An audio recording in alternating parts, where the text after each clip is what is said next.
ಹೊನ್ನು ಮಣ್ಣು ಈ ಜಗತ್ತಿನಲ್ಲಿ ಏನೇ ಕ್ರೈಮ್ ಆಗಲಿ ಅದರ ಹಿಂದಿರೋದು ಈ ಮೂರೇ ಕಾರಣ. ಅಪರಾಧ ಮಾಡುವಾಗ ಪಾಪಿಗಳ ಮನಸ್ಸಲ್ಲಿ ದುರಾಸೆ, ಮೋಹ, ಆಕ್ರೋಶ, ಕಾಮ ಹೀಗೆ ಏನಿರುತ್ತೋ ಏನೋ ಆಗಬಾರದ್ದು ಆಗಿ ಸಿಕ್ಕಿಬಿದ್ದ ಮೇಲೆ ಪ್ರತಿಯೊಬ್ಬ ಅಪರಾಧಿಗೂ ಅನಿಸೋದು ಮನಸ್ಸಿನಲ್ಲಿ ಕಾಡೋ ಮೊದಲ ಮತ್ತು ಕೊನೆಯ ಪ್ರಶ್ನೆ ಒಂದೇ, ಇದೆಲ್ಲ ಬೇಕಿತ್ತ? ಇದೇ ಹೊತ್ತಿನ ವಿಶೇಷ ಕೋಟಿ ಕೋಟಿ ಸೊಯ್ ಟಪಕ್. ನಾನು ಕೀರ್ತಿಶ್ರೀ.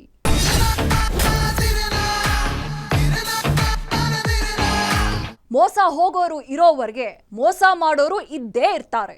ಈ ಮಾತು ಯಾಕೆ ಹೇಳ್ತಿದೀವಿ ಅಂದ್ರೆ, ಇತ್ತೀಚೆಗಷ್ಟೇ ಬೆಂಗಳೂರಲ್ಲಿ ದೊಡ್ಡ ನಾಯಕರ ಹೆಸರು ಹೇಳಿಕೊಂಡು ಕೋಟಿ ಕೋಟಿ ರೂಪಾಯಿ ವಂಚನೆ ಮಾಡಿದ್ರು. ಇದು ಮರೆಯೋ ಮುನ್ನವೇ ಮಂಗಳೂರಿನಲ್ಲಿ ಅಂತಹುದೇ ವಂಚನೆ ಪ್ರಕರಣ ಬೆಳಕಿಗೆ ಬಂದಿದೆ. ಐಷಾರಾಮಿ ಬಂಗ್ಲೆ ನೋಡಿ, ಐಷಾರಾಮಿ ಲುಕ್ ನೋಡಿ ಹಲವರು ಮೋಸ ಹೋಗಿದ್ದಾರೆ.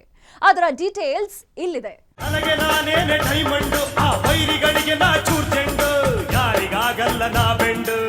ಕಣ್ಣು ಕುಕ್ಕಿಸುವಂತ ಐಷಾರಾಮಿ ಬಂಗಲೆ, ಮನೆ ಒಳಗೆ ಪ್ರೀಮಿಯಂ ಪಬ್ಗಳನ್ನೇ ನಾಚಿಸೋ ಬಾರ್ ಕೌಂಟರ್, ರೂಮ್ನಲ್ಲಿರೋ ಕಬೋರ್ಡ್ ತೆಗೆದ್ರೆ ಅದರೊಳಗೊಂದು ರಹಸ್ಯ ಕೋಣೆ. ಈ ಎಲ್ಲಾ ದೃಶ್ಯಗಳು ಕಂಡುಬರುವುದು ಮಂಗಳೂರಿನ ಜಪ್ಪಿನ್ ಮೊಗರಿನಲ್ಲಿ.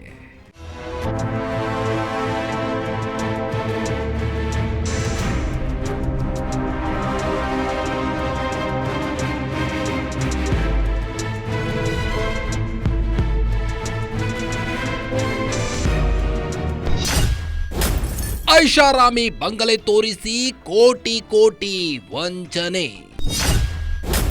ಸಾಲ ಕೊಡಿಸುವ ನೆಪದಲ್ಲಿ ಉದ್ಯಮಿಗಳಿಗೆ ಭಾರಿ ಧೋಕಾ. ಈ ಫೋಟೋದಲ್ಲಿ ಕಾಣ್ತಿದ್ದಾನಲ್ಲ, ಈತನ ಹೆಸರು ರೋಹನ್ ಸಲ್ಡಾನಾ ಅಲಿಯಾಸ್ ರೆನಾಲ್ಡ್ ಸಲ್ಡಾನಾ. ಮಂಗಳೂರಿನ ಜಪ್ಪಿನ್ ಮೊಗರು ನಿವಾಸಿ. ವಂಚನೆ ಮಾಡೋದೇ ಇವನ ಕಾಯಕ. ಸಾಲ ಕೊಡಿಸ್ತೀನಿ, ಸೈಟ್ ಕೊಡಿಸ್ತೀನಿ ಅಂತ ವಿವಿಧ ಉದ್ಯಮಿಗಳಿಗೆ ಕೋಟಿ ಕೋಟಿ ರೂಪಾಯಿಗಳನ್ನ ವಂಚನೆ ಮಾಡಿದ್ದಾನೆ. ಒಂದು ಅಂದಾಜಿನ ಪ್ರಕಾರ ಈತ ಸುಮಾರು 200 ಕೋಟಿ ರೂಪಾಯಿ ವಂಚನೆ ಮಾಡಿದ್ದಾನೆ ಅಂತ ಗೊತ್ತಾಗಿದೆ.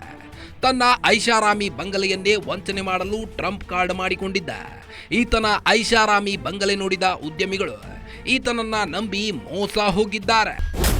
ಆಂಧ್ರ ಉದ್ಯಮಿಗೆ ಗಾಳ ಹಾಕಿದ್ದ, ವಂಚಿಸಿ ಅಂದರಾದ. ಹಲವರು ಬಾರಿ ಕೈ ಹಿಡಿದಿದ್ದ ನಸೀಬು ಕೊಟ್ಟಿತ್ತು ಕೈ.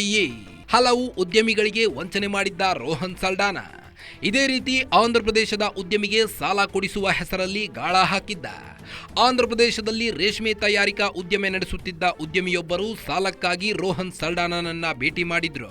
ಚಿತ್ರದುರ್ಗದ ಕೋಟೆ ರಸ್ತೆಯಲ್ಲಿರುವ ಸಾಯಿ ಫೈನಾನ್ಸ್ ನಲ್ಲಿ ರೋಹನ್ ಸಲ್ಡಾನಾ ಮ್ಯಾನೇಜಿಂಗ್ ಡೈರೆಕ್ಟರ್ ಆಗಿದ್ದ. ಆಂಧ್ರದ ಉದ್ಯಮಿ ಬೆಂಗಳೂರಲ್ಲಿ ಫೈನಾನ್ಸಿಯಲ್ ಕನ್ಸಲ್ಟೆನ್ಸಿ ನಡೆಸುತ್ತಿದ್ದ ವಿಮಲೇಶ್ ಅನ್ನೋನ ಮೂಲಕ ಸಾಲಕ್ಕಾಗಿ ರೋಹನ್ ಭೇಟಿ ಮಾಡಿದ್ರು. ಈ ವೇಳೆ ಅವರಿಗೆ ಸಾಲ ಕೊಡಿಸೋ ಭರವಸೆ ನೀಡಿದ್ದ.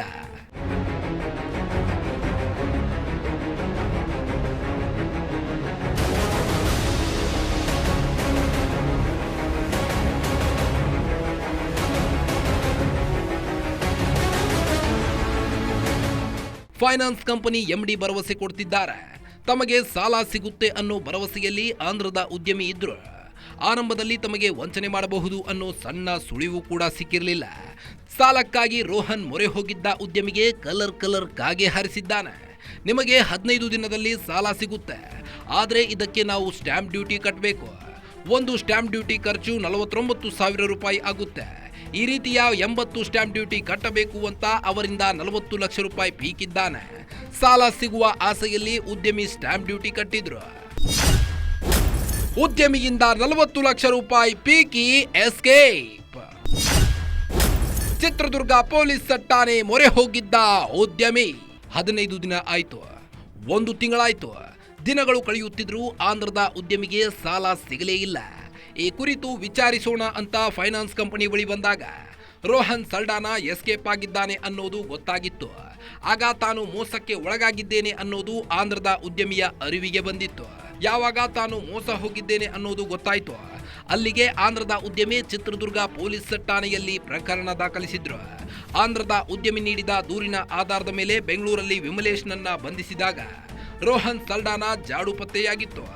ಆತ ಮಂಗಳೂರಲ್ಲಿದ್ದಾನೆ ಅನ್ನೋದು ಗೊತ್ತಾಗಿತ್ತು. ಈ ಆಧಾರದಲ್ಲಿ ಮಂಗಳೂರಿಗೆ ಬಂದ ಪೊಲೀಸರಿಗೆ ಶಾಕ್ ಆಗುವ ರೀತಿ ರೋಹನ್ ಅಡಗಿ ಕುಳಿತಿದ್ದ.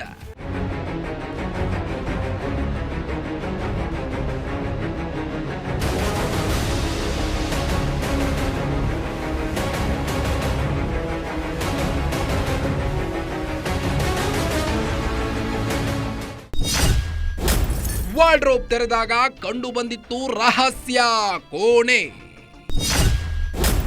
ವಂಚನೆ ಮಾಡಿ ರಹಸ್ಯ ಕೋಣೆಯಲ್ಲಿ ಅವಿತು ಕುಳಿತಿದ್ದ ವಂಚಕ. ವಿಮಲೇಶ್ ನೀಡಿದ ಮಾಹಿತಿ ಮೇರೆಗೆ ಚಿತ್ರದುರ್ಗ ಪೊಲೀಸರು ಮಂಗಳೂರಿನ ರೋಹನ್ ಸಲ್ಡಾನ ಮನೆ ಮೇಲೆ ದಾಳಿ ಮಾಡಿದ್ರು.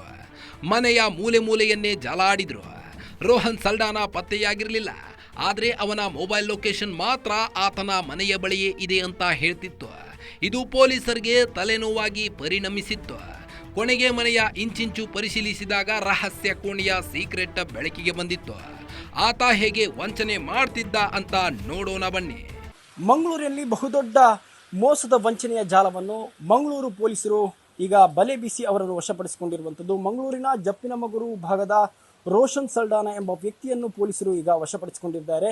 ನಾವೀಗ ರೋಷನ್ ಸಲ್ಡಾನ ಅವರ ಮನೆ ಭಾಗದಲ್ಲಿದ್ದೇವೆ. ಇದೇ ಮನೆಯಲ್ಲಿ ಅವರು ಎಲ್ಲ ವ್ಯವಹಾರಗಳನ್ನು ಕೂಡ ನಡೆಸ್ತಿದ್ರು. ಮನೆ ನಾವು ಸಂಪೂರ್ಣವಾಗಿ ತೋರಿಸಿಕೊಂಡು ಹೋಗ್ತೇವೆ. ನೀವು ದೃಶ್ಯದಲ್ಲಿ ಗಮನಿಸಬಹುದಾಗಿದೆ. ಇದೇ ಮನೆಯಲ್ಲಿ ರೋಷನ್ ಸಲ್ಡಾನ ಅವರು ಸಂಪೂರ್ಣವಾಗಿ ವ್ಯವಹಾರವನ್ನು ಕೂಡ ಮಾಡ್ತಾ ಇರುವಂಥದ್ದು. ಮುಖ್ಯವಾಗಿ ಇವರ ವ್ಯವಹಾರ ಸಾಲ ಕೊಡುವಂತಹ ನಿಟ್ಟಿನಲ್ಲಿ, ಅಂದರೆ ಏನು ರಿಯಲ್ ಎಸ್ಟೇಟ್ ಉದ್ಯಮಿಗಳಿದ್ದಾರೆ ಮತ್ತು ಸಾವಿರಾರು ಗಟ್ಟಲೆ ಹಣ ಯಾರಿಗೆಲ್ಲ ಬೇಡಿಕೆ ಇದೆ ಅವರಿಗೆ ಸಾಲ ಕೊಡುವಂತಹ ನಿಟ್ಟಿನಲ್ಲಿ ಸಾಲ ಕೊಡ್ತೇನೆ ಅಂತ ಹೇಳುವಂತಹ ಮಾತುಗಳನ್ನು ಹೇಳಿಕೊಂಡು ಈ ಮನೆಗೆ, ಅಂದರೆ ಈ ಮನೆಯ ಈ ರೂಮಿಗೆ ಕರ್ಕೊಂಡ್ಬಂದು ಅವರ ಹತ್ರ ಮಾತುಕತೆಯನ್ನು ನಡೆಸಿ ಬಳಿಕ ಸ್ಟ್ಯಾಂಪ್ ಪೇಪರ್ ಅಥವಾ ಇನ್ನಿತರ ಕೆಲಸಗಳಿಗೆ 50,000ದಿಂದ 50 ಲಕ್ಷದಿಂದ 5 ಕೋಟಿಯವರೆಗೆ ಹಣ ಬೇಕು, ಅದು ನೀವು ಮುಂಗಡವಾಗಿ ಕೊಡಬೇಕು ಅಂತ ಹೇಳುವಂತಹ ದೃಷ್ಟಿಯಿಂದ ಅವರಲ್ಲಿ ಹಣವನ್ನು ಪಡೆದುಕೊಳ್ತಾರೆ. ಬಳಿಕ ಮೊಬೈಲ್ ಸ್ವಿಚ್ ಆಫ್ ಮಾಡಿ ಅಪ್ಸ್ಕ್ಯಾಂಡ್ ಆಗ್ತಾರೆ.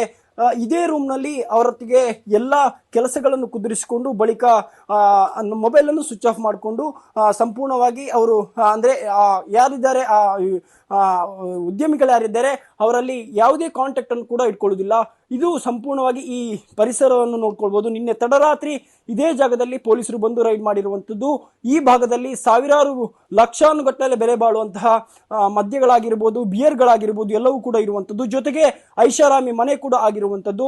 ಸಂಪೂರ್ಣವಾಗಿ ಇಂಟೀರಿಯರ್ ಕೂಡ ಇಲ್ಲಿ ಐಷಾರಾಮಿ ಆಗಿರುವಂಥದ್ದು. ಅಂದರೆ ಇಂಪೋರ್ಟೆಡ್, ಅಂದರೆ ಫಾರಿನಿಂದ ತಂದಂತಹ ಸ್ಕಾಚ್ಗಳಾಗಿರ್ಬೋದು, ವಿಸ್ಕಿಗಳಾಗಿರ್ಬೋದು ಎಲ್ಲವೂ ಕೂಡ ಈ ಭಾಗದಲ್ಲಿತ್ತು. ನಿನ್ನೆ ತಡರಾತ್ರಿ ಕಮಿಷನರ್ ಅಂದರೆ ಮಂಗಳೂರು ಪೊಲೀಸರು ಕೂಡ ಇಲ್ಲಿಗೆ ಬಂದು ಸೀಸ್ ಮಾಡಿರುವಂಥದ್ದು. ಜೊತೆಗೆ ಯಾರಾದರೂ ಬಂದರೆ ಸಂಪೂರ್ಣವಾಗಿ ಮನೆ ಸುತ್ತಲೂ ಕೂಡ CC ಕ್ಯಾಮೆರಾ ಇದೆ. ಯಾರಾದರೂ ಬಂದರೆ ಅವಿತುಕೊಳ್ಳಿಕೆಗೋಸ್ಕರ ಕೊಠಡಿಯನ್ನು ಕೂಡ ಮಾಡಿರುವಂಥದ್ದು ನಾವು ದೃಶ್ಯದಲ್ಲಿ ಕಾಣ್ಬೋದು. ನಾ ಎಲ್ಲ ವಿವರವಾಗಿ ವಿವರಿಸ್ತಾ ಹೋಗ್ತೇನೆ. ಇದೇ ಕೊಠಡಿಯಲ್ಲಿ ಅವರು ಅವಿತುಕೊಳ್ತಾ ಇರ್ತಾರೆ. ಅಂದರೆ ಇದೊಂದು ಬಾಗಿಲಾದರೆ ಇಲ್ಲಿಂದ ಮತ್ತೊಂದು ಬಾಗಿಲು ಕೂಡ ಇದೆ. ಇದು ಅವರ ಪರ್ಸನಲ್ ಬೆಡ್ರೂಮ್ ಕೂಡ ಆಗಿರುವಂಥದ್ದು, ಅಂದರೆ ಅವಿತು ಕೂತ್ಕೊಳ್ಳಿಕ್ಕೆ ಇರುವಂತಹ ಬೆಡ್ರೂಮ್ ಕೂಡ ಆಗಿರುವಂಥದ್ದು. ಈ ಬಾಗಿಲನ್ನು ಮುರಿಯುವ ಮುಖಾಂತರವಾಗಿ ಪೊಲೀಸರು ಒಳಗೆ ಹೋಗಿರುವಂಥದ್ದು ನೀವು ದೃಶ್ಯದಲ್ಲಿ ಗಮನಿಸಬಹುದಾಗಿದೆ. ಇದೇ ಬಾಗಿಲನ್ನು ಮುರಿದು ಪೊಲೀಸರು ಅವರನ್ನು ಬಂಧಿಸಿರುವಂಥದ್ದು. ಜೊತೆಗೆ ಇದರ ಒಳಗಡೆ ಇನ್ನೊಂದು ಹಿಡನ್ ರೂಮ್ ಕೂಡ ಇರುವಂಥದ್ದು. ಯಾರಿಗೂ ಕೂಡ ಗೊತ್ತಾಗದ ರೀತಿಯಲ್ಲಿ ಈ ರೂಮ್ನಲ್ಲಿ ನಿನ್ನೆ ರೋಷನ್ ಅವರು ಅವಿತುಕೊಳ್ಕೊಂಡಿದ್ರು. ದೃಶ್ಯದಲ್ಲಿ ಗಮನಿಸಬಹುದು ನೀವು ಸಂಪೂರ್ಣವಾಗಿ, ಅಂದರೆ ಮನೆ ಒಳಗೆ ಒಂದು ಹಿಡನ್ ರೂಮ್ ಅಂತಾನೆ ಹೇಳ್ಬೋದು. ಇದೇ ಪರಿಸರದಲ್ಲಿ ರೋಷನ್ ಅವರು ನಿನ್ನೆ ಅಂದರೆ ಅವಿತುಕೊಳ್ಕೊಂಡಿದ್ರು. ಯಾರಾದರೂ ಬಂದರೆ, ಅಂದರೆ ಮನೆಯ ಸುತ್ತಲೂ ಕೂಡ CC ಕ್ಯಾಮ್ರಾ ಇದೆ. CC ಕ್ಯಾಮ್ರಾವನ್ನು ನೋಡಿ ಬಳಿಕ ಆ ರೂಮ್ನಿಂದ ನೇರವಾಗಿ ಈ ಭಾಗಕ್ಕೆ ಬಂದು ಇಲ್ಲಿ ಅವಿತುಕೊಳ್ತಾರೆ. ಅಂದರೆ ಸಂಪೂರ್ಣವಾಗಿ ಯಾರಿಗೂ ಕೂಡ ಬರದಂತಹ ಪ್ರದೇಶ, ಕೇವಲ ರೋಷನ್ ಅವರು ಮಾತ್ರ, ಅಂದರೆ ಹಣ ವಂಚನೆ ಅಥವಾ ಹಣ ಮೋಸಕ್ಕೊಳಗಾದವರು ಈ ಮನೆಗೆ ಬಂದರೆ ಇಲ್ಲಿ ಅವರು ಇರಬಾರ್ದು ಅಂತ ಹೇಳುವಂಥ, ನಾನು ಇಲ್ಲ ಅಂತ ಹೇಳುವಂಥ ದೃಷ್ಟಿಯಲ್ಲಿ ಅದನ್ನು ಸೃಷ್ಟಿಸಲಿಕ್ಕೋಸ್ಕರ ಈ ಭಾಗದಲ್ಲಿ ಅವರು ಅವಿತುಕೊಳ್ಳುತ್ತಿದ್ದಾರೆ. ನಾವು ಮತ್ತೊಂದು, ಅಂದರೆ ಈ ರೋಷನ್ ಅವರ ಹಿನ್ನೆಲೆಯನ್ನು ನೋಡಬೇಕಾದ್ರೆ ಇವರು ಮೇಲ್ನೋಟಕ್ಕೆ ಸಮಾಜ ಸೇವಕರು ಮತ್ತು ಮಂಗಳೂರಿನ ಕೆಲವೊಂದು ಯಾರು ರಾಜಕಾರಣಿಗಳಿದ್ದಾರೆ ಅವರ ಆಪ್ತರು ಕೂಡ ಆಗಿರುವಂಥದ್ದು. ಜೊತೆಗೆ ಈ ವ್ಯವಹಾರಗಳು ಕೂಡ ಅನೇಕ ವರ್ಷಗಳಿಂದ ಮಾಡ್ತಾ ಇದ್ದಾರೆ. ಈ ಹಿಂದೆ ಅನೇಕ ಉದ್ಯಮಿಗಳಿಗೆ ಮೋಸ ಕೂಡ ಮಾಡಿರುವಂಥದ್ದು. ಜೊತೆಗೆ ಕೇವಲ ಕ್ಯಾಶ್ನಲ್ಲೇ ಇವರು ವ್ಯವಹಾರವನ್ನು ಕೂಡ ನಡೆಸ್ತಿದ್ರು. ಪೊಲೀಸರು ಇವರ 3 ತಿಂಗಳ ಟ್ರಾನ್ಸಾಕ್ಷನ್ ಅನ್ನು ನೋಡುವಂತಹ ವೇಳೆಗೆ ಬೆಚ್ಚಿ ಬಿದ್ದಿರುವಂಥದ್ದು. ಯಾಕಂತ ಹೇಳಿದ್ರೆ ಸುಮಾರು 40 ಕೋಟಿಗಿಂತಲೂ ಅಧಿಕ ಟ್ರಾನ್ಸಾಕ್ಷನ್ ಕೇವಲ 3 ತಿಂಗಳಲ್ಲಿ ಆಗಿರುವಂಥದ್ದು. ಈ ನಿಟ್ಟಿನಲ್ಲಿ ಪೊಲೀಸರು ಕೂಡ ಈಗ ಬಲೆ ಬೀಸಿ ಇವರನ್ನು ಬಂಧಿಸಿರುವಂಥದ್ದು. ಒಟ್ಟಿನಲ್ಲಿ ಮನೆ ಸಂಪೂರ್ಣವಾಗಿ ಐಷಾರಾಮಿ ಇದ್ದ ಕಾರಣ ಎಲ್ಲರನ್ನು ನಂಬಿಸುವಂತಹ ದೃಷ್ಟಿಯಿಂದ ಇಂತಹ ಮನೆಯನ್ನು ಅಥವಾ ಇಂತಹ ಇಂಟೀರಿಯರ್ ಕೂಡ ಮಾಡಿರುವಂಥದ್ದು. ಒಟ್ಟಿನಲ್ಲಿ ಈಗ ಇವರಿಗೆ ಪೊಲೀಸರು ಬಲೆ ಬೀಸಿ ಇವರನ್ನು ಬಂಧಿಸಿರುವಂಥದ್ದು. ಮುಂದಕ್ಕೆ ಏನೆಲ್ಲ ತನಿಖೆಗಳಲ್ಲಿ ಇವರ ಜಾಲಗಳು ಬೆಳಕಿಗೆ ಬರ್ತದೆ ಕಾದು ನೋಡಬೇಕಾಗಿದೆ. ಕ್ಯಾಮರಾ ಪರ್ಸನ್ ರಮಾನಂದ್ ಬೆಳಾಲ್ ಜೊತೆ ಆದಿತ್ಯ ದುಂಡೋಲೆ, ಗ್ಯಾರಂಟಿ ನ್ಯೂಸ್, ಮಂಗಳೂರು.